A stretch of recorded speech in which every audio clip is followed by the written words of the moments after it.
بسم اللہ الرحمن الرحیم۔ جھڑکیاں دینے والا، روب جمانے والا، دھمکیاں دینے والا بھول چکا ہوتا ہے کہ وہ بھی انسان ہے۔ انسان کو انسانوں پر روب جمانے اور انہیں جھڑکی دینے کا کوئی حق نہیں۔ یہ نقلی استحقاق صرف غرور نفس کا دھوکہ ہے، اور غرور کسی انسان میں اس وقت تک نہیں آ سکتا جب تک وہ بدقسمت نہ ہو۔ نصیب والے، قسمت والے ہمیشہ عاجز و مسکین بنے رہے۔ وہ کسی مرتبے پر فائز ہوئے تب بھی انکسار سے کام لیتے رہے۔ مغرور بادشاہ فرعون کی عاقبت کے وارث ہوتے ہیں۔ مسکین سرفراز رہتا ہے، وہ سدا بہار ہے۔ وہ دولت اور حکومت کو امانت سمجھتا ہے، مالک کی عطا کردہ عنایت۔ وہ مالک جو اعلان فرماتا ہے کہ وہ اصل مالک ہے، ملک کا مالک، جسے چاہے ملک عطا کرتا ہے اور جسے چاہے معزول فرماتا ہے۔ کہتے ہیں اور کہنے والے چشمدید گواہ ہیں کہ ایک دفعہ ایک بہت عظیم انسان، بہت پاکیزگی میں رہنے والا درویش اپنے معتقدین کے ساتھ نماز فجر ادا کر کے مسجد سے باہر آ رہا تھا، بلکہ تشریف لا رہے تھے۔ آپ نے ایک خاکروب کو دیکھا جو کوڑا وغیرہ اپنے ٹوکرے میں ڈال کر اسے اٹھا کر اپنے سر پر رکھنے کی کوشش کر رہا تھا۔ وزن زیادہ تھا۔ بزرگ نے آگے بڑھ کر اپنے ہاتھوں سے ٹوکرے کو پکڑ کر اس کی مدد کی۔ مریدوں نے تو بہت ہی شرمندگی اور ندامت کا اظہار کیا اور خاکروب کو کوسنے لگے۔ کہتے تھے، پیر صاحب آپ ہمیں حکم فرما دیتے، آپ نے خود کیوں زحمت فرمائی؟ بزرگ بولے، بے وقوفو، بات سمجھے نہیں ہو۔ یہ اللہ کا فضل ہے کہ اس کو اس حال میں رکھنے والے نے ہمیں اس حال میں رکھا ہوا ہے۔ وہ ضرورت مند تھا، ہم نے ضرورت پوری کی۔ اللہ کا شکر ہے اور تم لوگ ضرورت بھی پوری نہیں کرتے اور جھڑکی بھی دیتے ہو۔ توبہ کرو اور بے نیاز اللہ سے ڈرتے رہو۔ ہماری پیریاں اور فقیریاں بیکار ہیں اگر محروم اور محتاج کے کام نہ آئیں۔ ایک دفعہ ایسا اتفاق ہوا کہ ایک سائل ہمیں ملا۔ یہ ان دنوں کی بات ہے جب ڈپریشن سے ہماری نئی آشنائی ہو رہی تھی۔ ہم ایک شام، ایک اداس شام، ایک باغ میں تنہا غور کر رہے تھے۔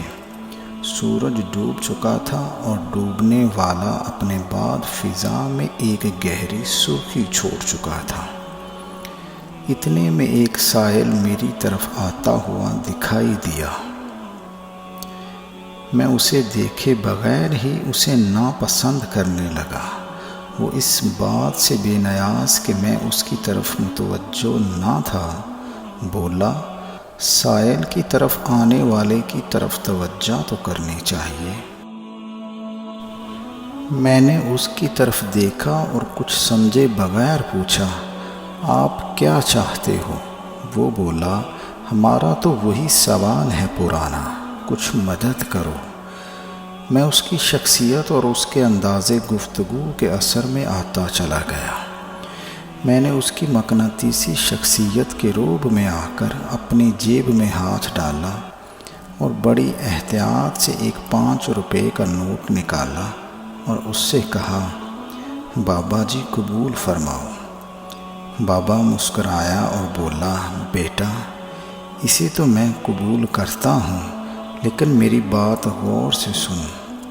میں بھیجا گیا ہوں تمہیں یہ بتانے کے لیے کہ تم جس کو پریشانی سمجھ رہے ہو، یہ تو ایک اچھے دور کا آغاز ہے۔ جب یوسف علیہ السلام کنویں میں گرائے گئے تو انہیں معلوم نہیں تھا کہ یہ نئے سفر کا آغاز ہے۔ پیغمبری کا سفر بادشاہت کا سفر جہاں ایک دور ختم ہوتا ہے وہیں سے دوسرے دور کا آغاز ہوتا ہے۔ کبھی مایوس نہ ہونا اور سائل کو کبھی جھڑکی نہ دینا۔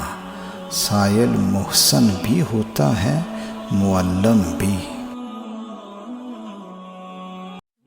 بابا بولتا جا رہا تھا اور لفظوں کے چراغ من میں اجالا پیدا کر رہے تھے۔ میرے بارے میں کچھ باتیں ایسی فرما رہے تھے جو صرف میں ہی جانتا تھا۔ میں چاہتا تھا کہ وہ یوں ہی بولتے چلے جائیں، لیکن وہ اچانک چپ ہو گئے۔ میں نے کہا مزید ارشاد؟ بولے نہیں۔ میں نے کہا کیوں؟ بولے جس طرح تیری جیب میں پڑے ہوئے 200 روپے میں سے میرے لیے صرف 5 روپے تھے، اسی طرح میرے علم میں سے تمہارا اتنا ہی حصہ تھا۔ میں نے کہا آپ سے پھر کب ملاقات ہوگی؟ بولے ہوگی، ضرور ہوگی۔ ہاں تم اپنا پتہ تو بتاؤ، ہم تو سیلانی لوگ ہیں۔ بابے نے جیب سے ایک سنہری رنگ والا پوسٹ کارڈ سائز کا کارڈ نکالا۔ میں نے اپنا پتہ لکھ دیا، دستخط کر دیے۔ روشنی ختم ہو چکی تھی۔ بابے نے کہا اچھا بیٹا اب میرے پیچھے نہ آنا، میں جا رہا ہوں۔ بابا ایک طرف کو ہو لیا لیکن میں اس کے پیچھے چل پڑا، مگر کہاں تک؟ بابا غائب ہو چکا تھا۔ ڈپریشن ختم ہو چکا تھا، نئے عنوان ظاہر ہو رہے تھے۔ بابا فقیر سرشار کر گیا۔ بات ختم ہو گئی لیکن بات ختم نہیں ہوئی۔ سکوت ڈھاکہ پر بھی پھر ڈپریشن کا شکار ہوا۔ نماز مغرب کے بعد مسجد سے نکلے، گہری شام ہو چکی تھی۔ میں نے دیکھا کہ میرے آگے آگے ایک بزرگ صورت انسان چل رہا تھا، لمبے بال، ننگے پاؤں، ہاتھ میں تسبیح۔ میں اس کے پیچھے ہو لیا۔ کچھ دور جا کر وہ اچانک رک گیا اور پیچھے مڑ کر مجھ سے مخاطب ہوا، میرے پیچھے کیوں آ رہے ہو؟ میں نے پہلے بھی کہا تھا میرے پیچھے نہ آنا، تم باز نہیں آتے۔ اچھا بولو کیا تکلیف ہے؟ میں نے کہا کچھ نصیحت ہی۔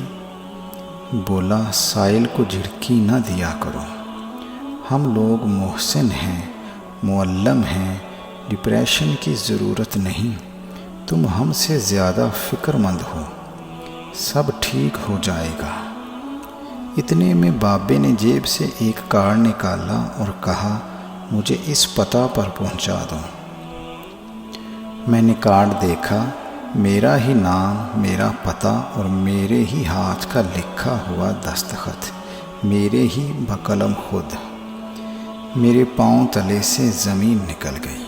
آج سے 15 سال پہلے والا بابا میری نظروں کے سامنے آیا، لیکن یہ بابا وہ نہیں تھا، قطعاً مختلف۔ میں اور حیران ہوا۔